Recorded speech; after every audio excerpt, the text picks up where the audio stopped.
Morning, boob tube. I'm speaking a little quieter right now because it's not that early on Sunday morning, but all my family's asleep above me, so um, there's not much to say today. The Leafs sucked last night. Freddie was back in net. He had a good game despite giving up 5 goals. He had to make a lot of saves, a lot of them tough. And the Leafs, the game opened. I don't think there was a shot on net on either side for the first 5 minutes. And the Leafs controlled the play for a bit, and then Buffalo took over. And then once Buffalo started going, they just pretty much took the momentum for the rest of the game. It was apparent the back-to-back on this night was not working out for the Leafs. They had no energy, they had no jump, they had nothing.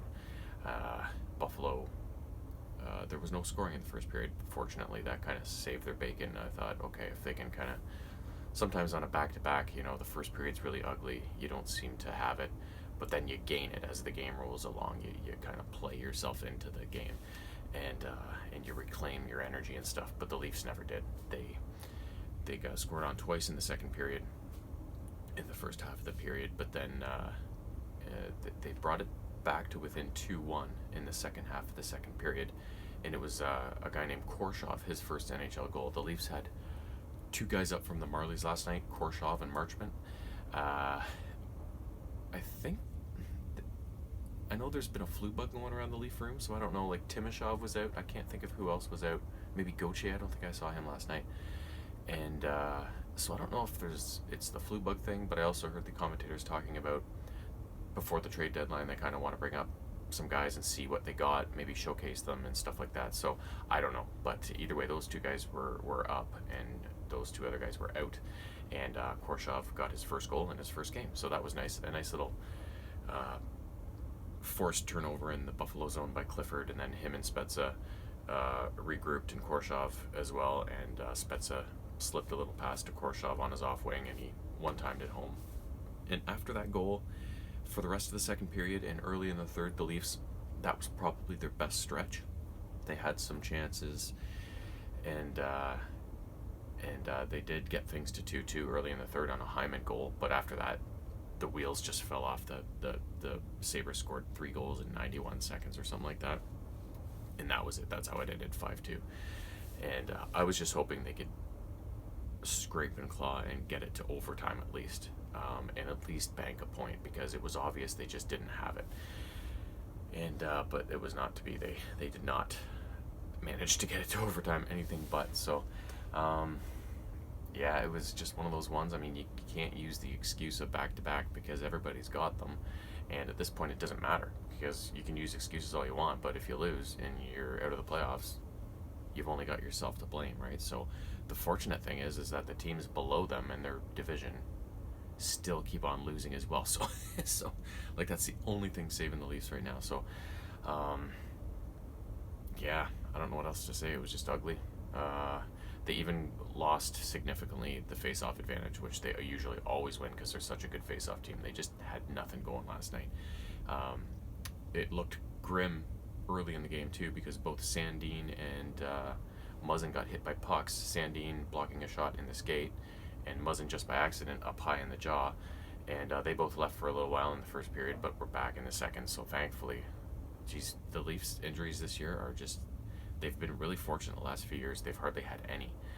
And then this year it's just been like almost every person has been out for a little while. Some guys, multiple times, they come back and then they get out again. And then, it's just, it's not an excuse, because every team goes through those years and stuff like that, but it's just remarkable how much they're getting hurt this year. It's crazy. So, they're still almost back to their full lineup now, despite a couple guys getting hit by pucks last night. They still managed to stay in the game. It's just Riley and Mikheyev, I think, at this point, and Janssen too. He just went down the other night. So, and he's supposed to be long term too, his knee. So there's another one. Like, it's just, but they really need to get Riley back. I'd love to have Mikheyev back as well, but they need the biggest help on defense, and so having their best defenseman back would certainly help. So, but I don't think that's anytime soon either. So they're just gonna have to, bear down and scrape out all the points they can. And fortunately, they've got, Campbell's played so well. I really like Jack Campbell. I've been watching him because he did have those 4 games since he got to the Leafs.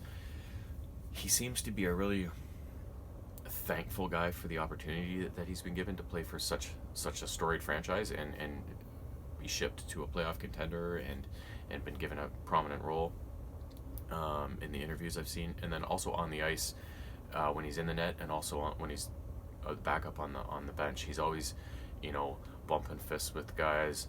Whenever he's covering the puck after a stoppage in play, he's always hitting guys with his stick and giving everybody encouragement and stuff. And I really like that. Like, those are the kind of people that I like to play with when I play hockey, and you can just tell that he's a good guy, and I'm sure he's endeared himself well to this team, coming in and winning those games for him, and then being such a positive guy outside of that, right? So, so this is certainly a luxury that's probably not going to last, but having 2 good goalies for as long as they can hopefully manage is certainly a luxury to have. So, yeah. So, and I was mistaken. I thought they were playing Pittsburgh last night, but that's not until during the week, so they got back to back against them. So last night was Buffalo, and it's too bad because Buffalo has had a terrible year, but the Leafs lost to them, so that's just the way the NHL goes. So, but either way, they're just fortunate the other teams are still losing, but they got to start winning. I keep saying this, but they keep not listening to me. But anyways, it's going to be hard to do too with back-to-back games coming up against Pittsburgh, so it's really going to kind of be again, another gut check kind of moment, right? So we'll see what happens soon enough. Have a great Family Day weekend if you're in one of the Canadian provinces that are celebrating it like we are. So long.